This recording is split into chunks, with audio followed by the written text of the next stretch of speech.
ended up being in the world of fashion, which was not my intention at all. But while I was sort of known for doing fashion, I would sneakily on the side do these little fiber art projects. I think that over the last few years anyway, for me, I've started to move into that direction, making mostly clothing, some set pieces for Hollywood. I had been looking for these giant knitting needles that at the time didn't exist on the market.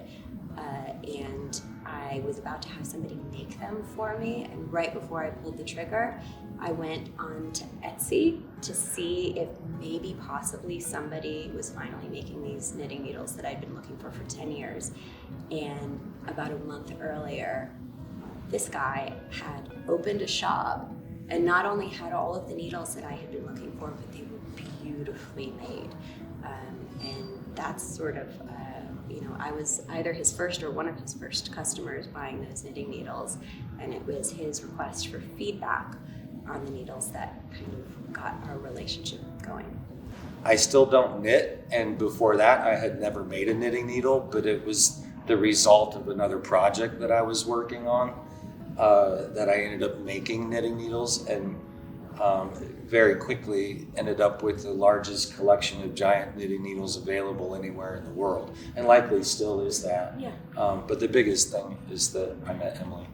One of the things that I think has been really helpful is that we each, when you're part of the creative process, you come into a freak out moment, right?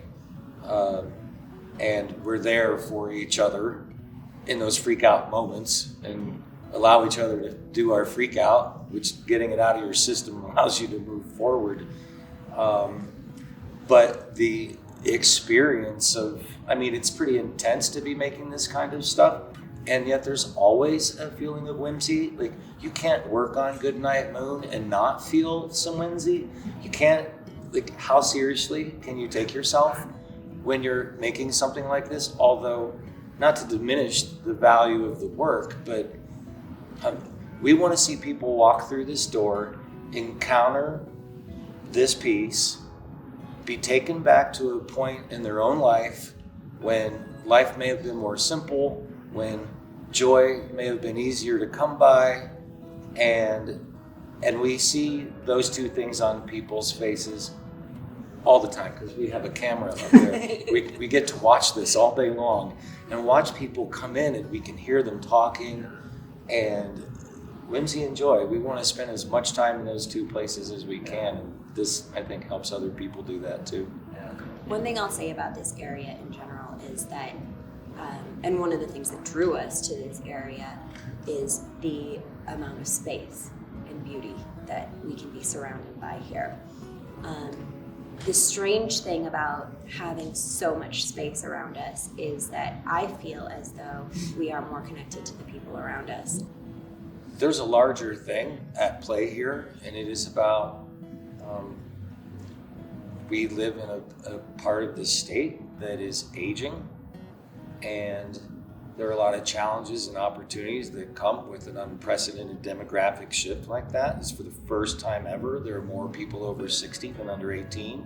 So everything that exists in this community and every other community that was designed and built when there were more younger people than olders may not be sufficient for the time that we live in now. And so this work, as innocent as it may appear, is actually, its aim is to start to address some of the underlying challenges that are a direct result of an aging population.